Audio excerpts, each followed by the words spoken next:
Hello class, my name is Kevin Wiersma, and this is the week 7 assignment for our demonstration speech. I decided to do it on with how to use Excel and utilization and how to make a pivot tables. I did find that it was very difficult to find the software to be able to show you what I was doing and how to do a screenshot and make a video all in one. So this is maybe we should have done something on how to do this. I don't know. Still haven't figured it out, and this is a work in progress. But I just wanted to share that with you. It's something that I use and do every day. I do Excel, and I'm an analyst for the Department of the Navy. So it's what I do. It's what I know. Thank you, and I hope this works. Hello, and here we go with how to do a pivot table. First thing you want to do is I've downloaded some raw data from the internet, and I have taken it, and it's just in Excel. So, and I'm a analyst for the Department of the Navy, as I mentioned, but how you start with getting to a pivot table is you go to the ribbon on top and go to Insert.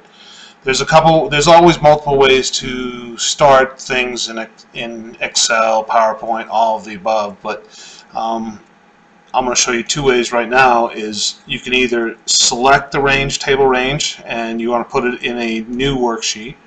So I always put it in a new worksheet. It's just easier. You can select the range by selecting the button or selecting the area. Or there's another way. You could select the whole table, the whole sheet, by clicking in the corner and then select pivot table. It automatically identifies the area. And it's going to go into a new worksheet, and you just press OK. So it's that easy to start a pivot table. So it generated a new sheet. The raw data is still here. It's right there. Nothing's changed. I didn't do anything to it. So we have our new pivot table worksheet. It's a great tool for breaking down large sets of data into a usable way to analyze what you have. So you could take, and on the original data sheet, you could see that we have years, semesters, courses, and the student level that are taking those courses. By checking the block, you can see that it's automatically, I can uncheck, check. It placed the year in the row labels. If you don't want it in the row labels, you want to see it going across, you can do that too. It's very simple and very easy. You can go back and forth. Excel pivot tables are very friendly. You can then select course or semester. Semester frame, and you can dice and slice and dice any way you want. You can move it across. It automatically defaults to the count of the course. By left clicking on the count of course, it brings up the value field settings. In those value field settings, you can change them. You can change it to sum, average, max, min, product, whatever you want to. Same general fields that you have in Excel that you may or may not be familiar with. You can put them to sum and press OK. It didn't sum them because, well, let's look at the data, because it's a text. So I think count is the only thing you can do, and this is some of the things that you learn when you're playing around with the data in Excel. Student level, you can go left, right. If you want to select, if you want to put a filter to it, you can. It's so user friendly, and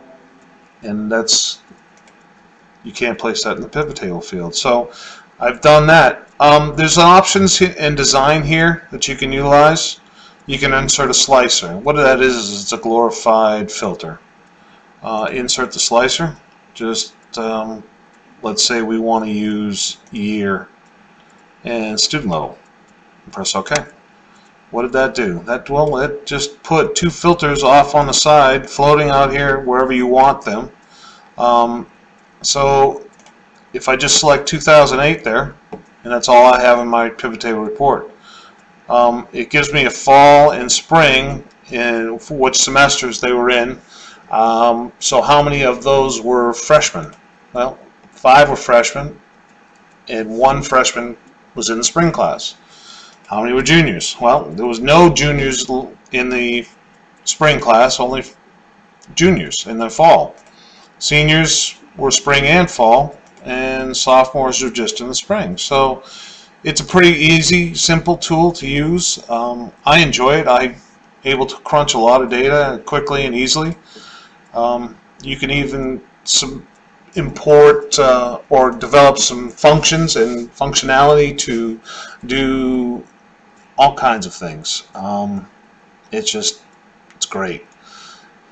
So if we go back to the original data sheet, you can add calculations. I've done that once or twice. I've not done that. I don't know if I'm able to. This table, the data that I have doesn't seem to have very much information. I do have another table set or data set that I do have more information. I just opened it up. It's right here in front of you. This is your data table, the order, product. It's about vegetables, the amount. It's got currency in it, the dates, and the country. And I started building a pivot table off of this one, but you can see I've got categories selected up in the filters, and I can eliminate that. I did find with this data set, that I wasn't able to insert the slicer, and I still don't know why. I haven't figured it out. I tried playing with it for about an hour, and I just like, why won't it work? It just doesn't make sense why it doesn't work. But you can do it here too. I want to just see the fruit. So apples, bananas, mangoes, and oranges. Well, I like the summary of the amount, but I want to see it in currency. So I'm going to go down to the values field settings. It's summing like I wanted to, and I'm going to select number format. I'm going to go to the currency. I don't want to see the pennies. I just want to see the total value. And press OK.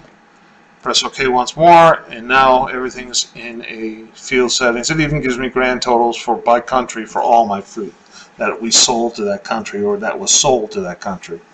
Like I said, it's a very interesting tool, very positive. It quickly identifies that what your highest sales are by country. I just love it. If there's any questions that anybody has from class, you know where you can reach me. You can get in touch with me through the Grantham email. If I can help you, I will. If I can explain it to you, or you want to send me a spreadsheet through there and say, hey, could you help me with this, put it in a pivot table, I will be more than happy to try to explain it to you some way, somehow. Just let me know. If I can at all help anyone, just contact me. Thank you.